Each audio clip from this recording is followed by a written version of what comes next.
the systems that we're inside of condition us.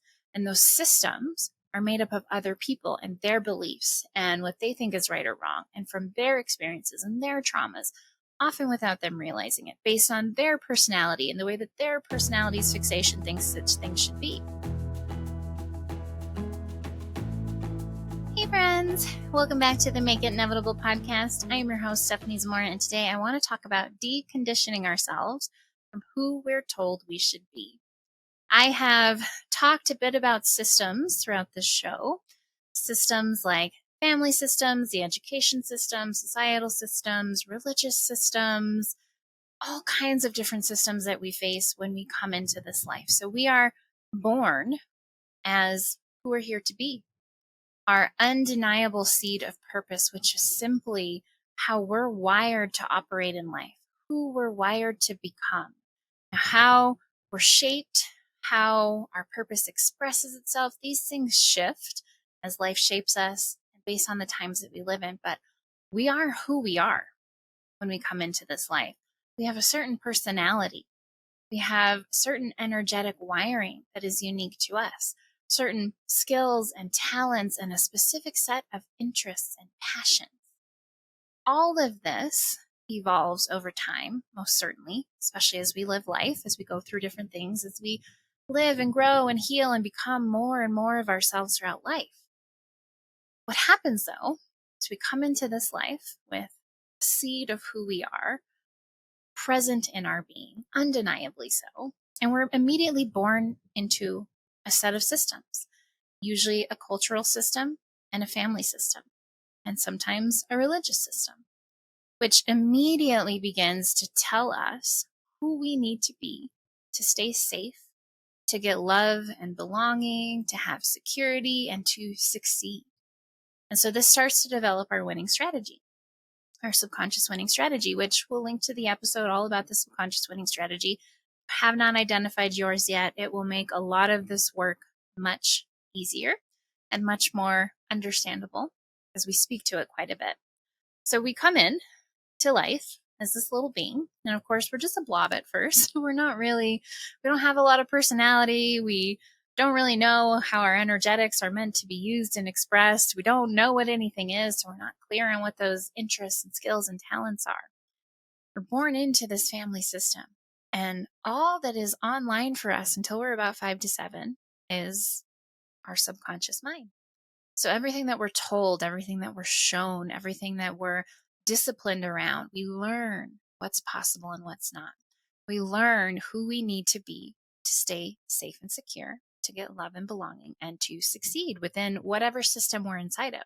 So the family system, that looks like behaving in certain ways so that you don't anger the attachment figures or the guardians or your parents or whoever it might be, so that you make sure not to get in trouble, that you're not denied a meal, that they don't withdraw their love or they don't take care of you, and then you're left to fend for yourself. And we know instinctually as humans that we need those adults to survive. So we learn very quickly to behave appropriately. And when we don't, we can be shamed. We can be made wrong. We can be made to feel stupid or unlovable. We can lose love. We can lose that sense of security and belonging. We can be disciplined, which is anywhere from being shamed, made wrong, to abuse, to neglect, to different things. So we're taught very quickly within our family system, whatever that family system is. That might be your blood family. That might be extended family that took you in. That might be foster care home. That might be any number of things. Your family system as a child is that system of attachment figures and any other children that might be around. It's who's in charge of you, the family that you belong to, the community that you belong to, whose care you're in. And whose care you're in,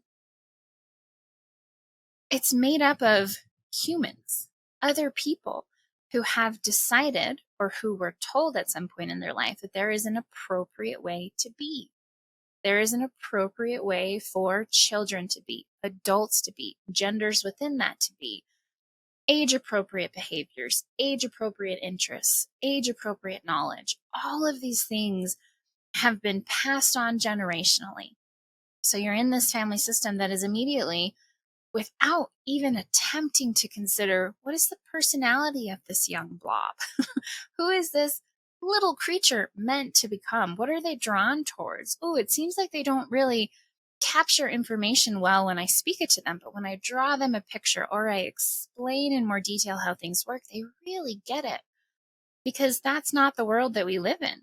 The world that we live in is very survival based. It's very controlled and dominated by systemic beliefs about how people should be, women should be, men should be, different genders should be, how children should be, what we should be doing and not be doing by certain ages. So this influences the people in charge of our family system. And they pass that belief system on to us, and we have no ability to accept or reject it. We have no conscious mind until we're 5 to 7 years old. Add to that cultural systems, religious systems. Then we go into some kind of educational system, which, especially in the US, is designed to churn out young adults who are equipped for the Industrial Revolution. All the same skills, all the same knowledge, ready to go into that old workforce. So we learn very quickly that there is a right and a wrong way to be. That to succeed, to have love, safety, security, success, belonging, you need to be a certain way. We're conditioned over time to be a certain way. And being conditioned from the moment that we're born, without any consideration for who we are at our core, how we function best, our personality, our purpose, our passions, our interests, the way that we see and define ourselves, we lose ourselves because we get so focused on staying safe, on continuing to use our winning strategy to achieve the same level of safety, security, success that we have gotten so far. We want to make people proud. We want to not be the bad one. We want to be the good one. We want to get the gold star. We want to be safe. We want to be whatever it is that motivates us, which is different for each of us because we're all different personalities. We all have different traumas. Add to that the traumas that we go through. So life conditions us, specifically the systems that we're inside of condition us. And those systems are made up of other people and their beliefs and what they think is right or wrong, and from their experiences and their traumas, often without them realizing it, based on their personality and the way that their personality's fixation thinks such things should be. And so the education system is a great example because for most children, for most people, the education system shames us. It makes us feel wrong and bad and broken. It is designed for specific learning styles, for specific skill sets, for specific personalities by those same types of people. So anyone who does not fit within that, who is not the same personality with the same energetics, who does not have the same learning style, who might be neurodivergent versus neurotypical, like all of these different factors, if you're inside that system that was not built for you, you start to internalize that something is wrong and broken in you. Something is bad about you. You're not good enough. You're unlovable. You're not smart enough. You're never going to amount to anything. You're never going to be a success. You're unworthy of love or whatever it might be that you're seeking. When none of that's true, you're simply inside a system that was not designed for you, that does not consider you. And I feel very strongly, the more that I learn, the more that I've gone through life, the more that I've worked with other people, that childhood is a trauma for most all children, even if you have the most wonderful, loving, attentive parents, secure attachment, all of the wonderful things that any of us wish that we could have had. And it's different for all of us, right? Some of us wish that we had more creativity, or we had more freedom, or we had more attention and affection or conversation, whatever it might be. Imagine you had all the things that you think you needed. Childhood is still a trauma, because most parents do not understand their own personality and energetics, let alone their child's. They don't understand the system effect that has taken place on them, that they are perpetuating in their child. The best education systems in the world can be incredibly traumatic and limiting and debilitating and damaging to the most brilliant humans, because they're not designed for each of us, for our unique way of learning and moving and being, our personality, for our learning style, for our energetic wiring, based on our traumas, our attachment styles, all these different pieces that make us who we are. So we're conditioned. And then we find ourselves somewhere down the line not really knowing ourselves or what we want, not knowing how to live our fullest expression, only knowing that we're not, especially when we've done everything right by the book. And that was my story. So in high school, was sophomore year of high school, I learned that graphic design was a thing. I learned that it was something I could do. I figured out that I could graduate early. I got my butt in gear. And I decided, you know what, even though I had not been invested in life or school at all, all right, I'll give it a try. I'll give life a try. I'll go to college. I'll get my degree. I'll get a good job, buy a house, buy a car, have the partner. I'll check it all off. I'll try this. What society and my, at least one parent, told me life was supposed to look like, the way that I was conditioned to understand what success was, what achievement was, what goals I should have. And I went out and I did all of that, and I did it far quicker than most people. I had all of those things. I had the degree, I had the great job, I had the house, I had the car, I had the partner by 21. And I realized very quickly, this is not for me. This is not the life that I want. This is not who I'm here to be. And we can know that and not know, well, what would I do differently? And that can be the most frustrating and confusing part, especially when you've checked all the boxes you were told you should check. So many people go through this at different stages in life. We're conditioned. We buy into the system because we don't know any different. Especially when we're small, we have to stay safe. We have to stay secure. And then we're taught to go after success, and success looks a certain way. So this is a moment that a lot of people hit at some point in their journey. Some of us it's younger, some of us it's older. Either way, we come to this crossroads where we realize that we've been living life and being a certain person that's not who we are. We've been living in our winning strategy. Again, please watch the episode on identifying your subconscious winning strategy. It will wreck your world in the best way possible, because it will give you true freedom and leverage to be who you are here to be and to live the life that you are here to live, to do the work that you are here to do. Not what your family system wants you to do, not what your religious system thinks you should do, not what your cultural system values, what you are here to do, who you are here to be. That's what we all want. We all want to live our fullest expression. We want to be the person that we're here to be. We want to love what we do every day. We want to contribute and give back in some way, no matter how big or small. Scope and scale are irrelevant when it comes to purpose. It all matters. It's about contribution. Living our fullest expression is the greatest contribution that we can make, because we are here to be a specific person. So when we become that person and we live as that person and we contribute as that person and we work as that person and we relate as that person, we have impact inherent to doing that. Fundamentally is living our purpose. And then there is what we do, how our purpose expresses itself, the things that we build or create, the children that we raise, the art that we make, whatever it might be. Even the lifestyle that we live is our purpose expression. We all crave that. And it can feel so impossible because we've been living in our winning strategy for our lifetime, up until the point that we have this realization that something's not right, that we want something different, that we're not being our truest self. And this is such a mind-bendy thing to work with, the winning strategy, because it is your operating system. It is your worldview. It is based on your subconscious's desire to keep you safe and secure. And inside of safety and security, it also seeks love and belonging, so that you're not alone with the elements and the predators. You have people around you, community, to keep you safe, keep you healthy, keep you alive. So it's driven by this old part of us as humans.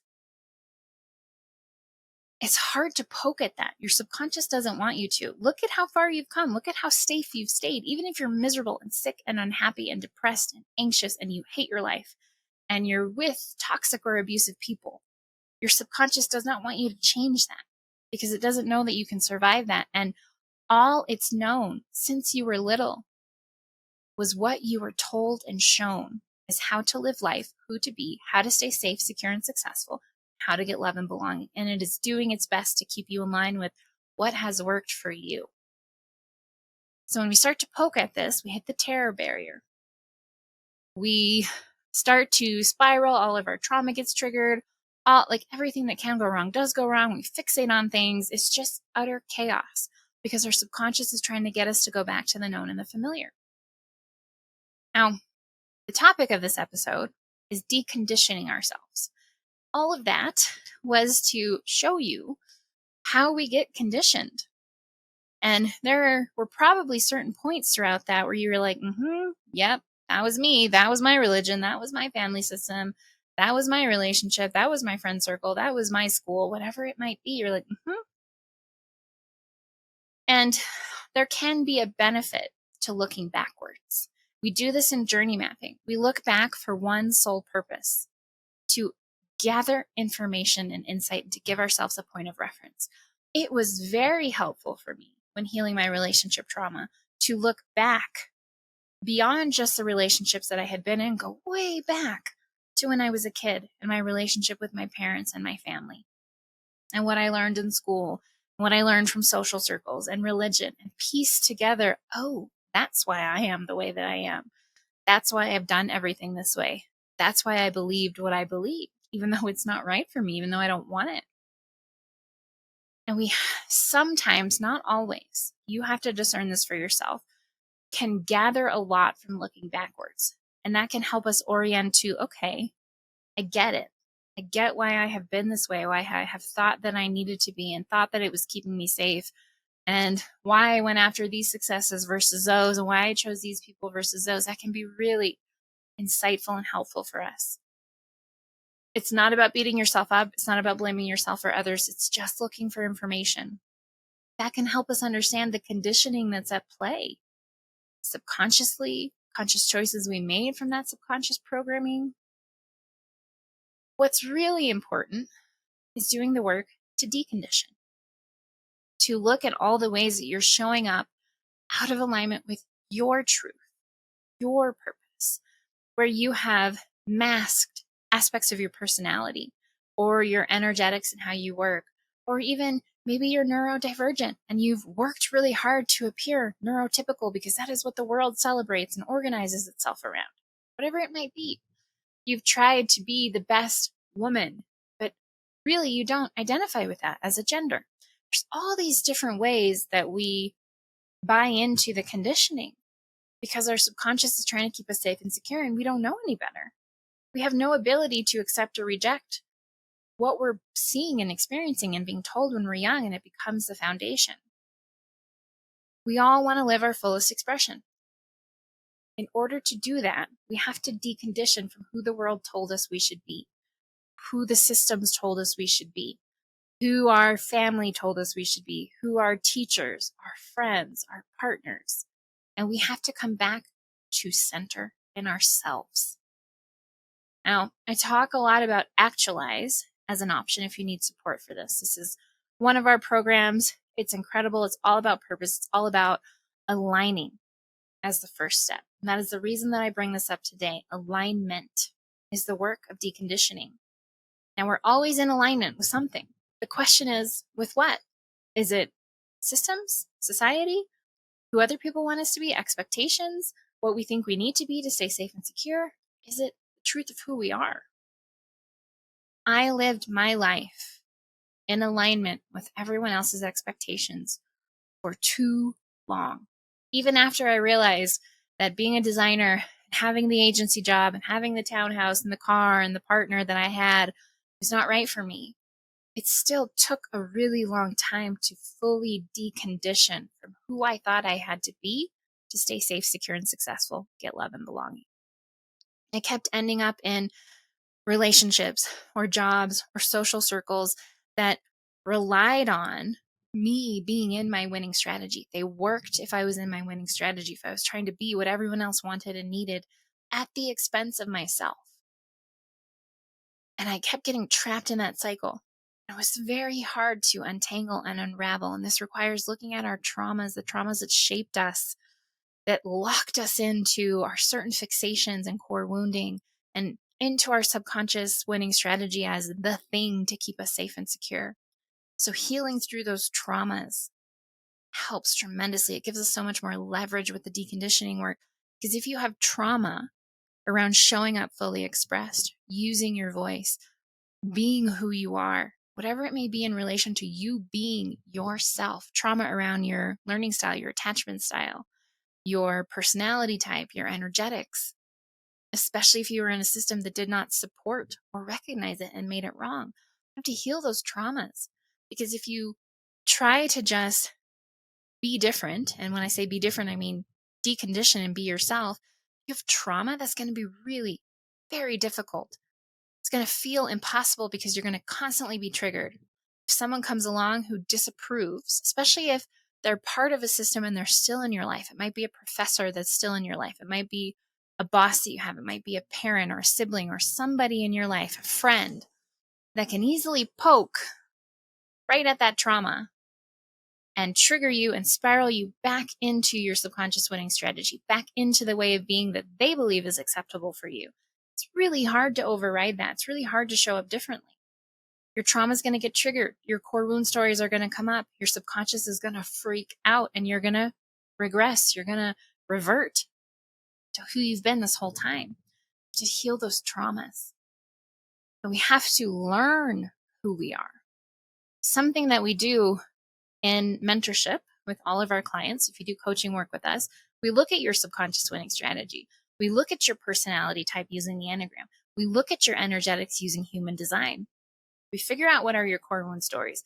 We address your traumas and your limiting beliefs and all of the subconscious pieces. And we do that so that we know how you operate.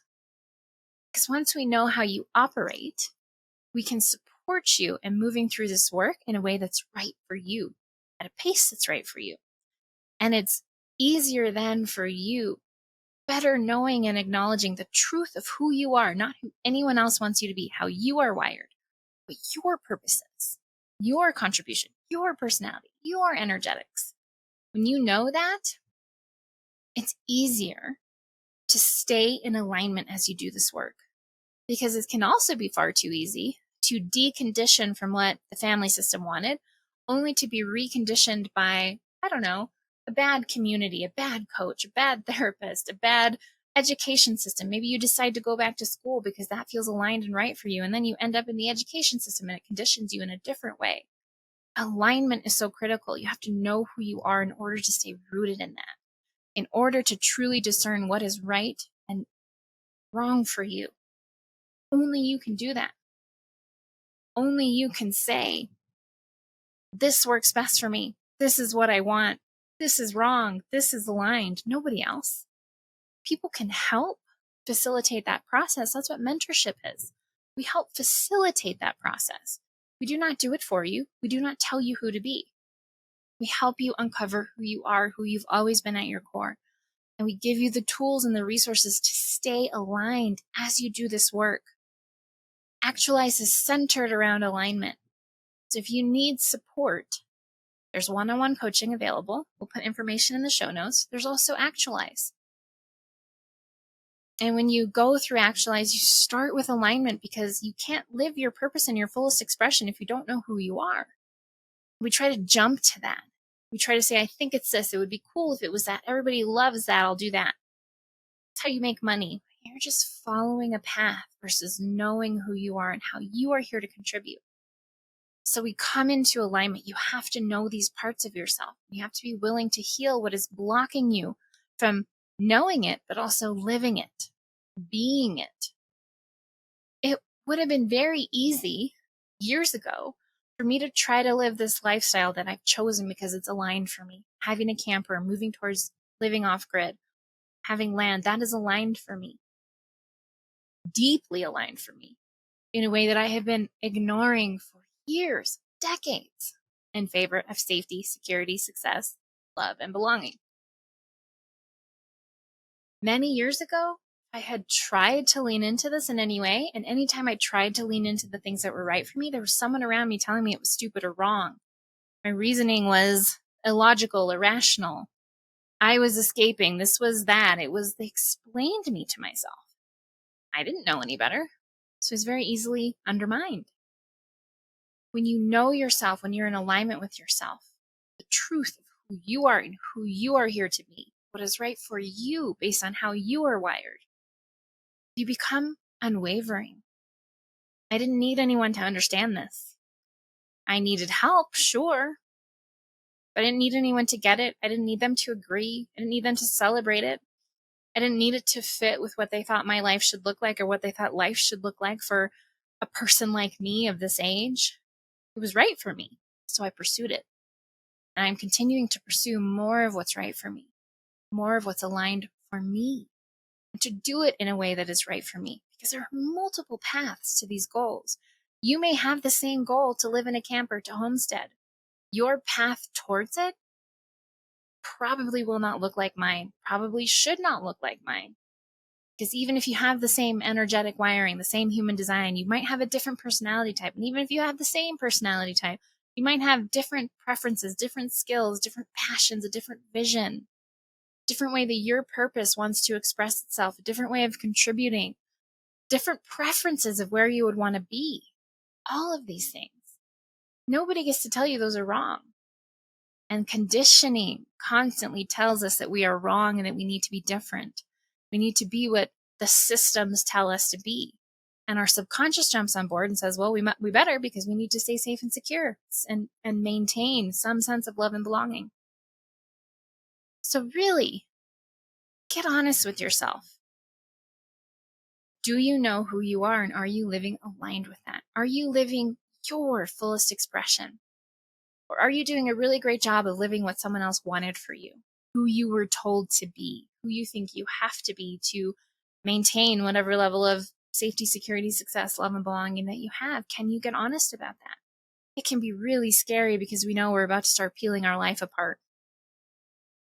But it's worth it to know yourself in this life, to be all of yourself in this life, no matter what you lose in the process, because you will gain more of the right things. And there is this period of grief, and there can be this period of isolation if you let go of people and communities and systems. There can be this period of pause as you start to align with more of the right people, and it is so worth it to align with those right people. When it finally happens, you will know that in your bones. When you finally start living a life that is truly yours, that is truly right for you, and the way that is right for you, you will feel it in your bones that it was worth all of the painstaking work to get here. Where do you need to decondition? Look at the systems that you've walked through and how they've shaped you, and what you just took on as truth, and whether or not that's really true for you. This is very difficult work, so please use the links in the show note. Sign up for Actualize. Book a consultation. Coaching might be a great fit for you. Find a community. Find a better friend or partner or system of people that support you in figuring out who you are versus being what they want you to be. Do that work. Get that help. You don't have to do this alone. That's what I have for you today. If you have any questions, please check the show notes for ways to connect with me, and I will be back soon with another episode.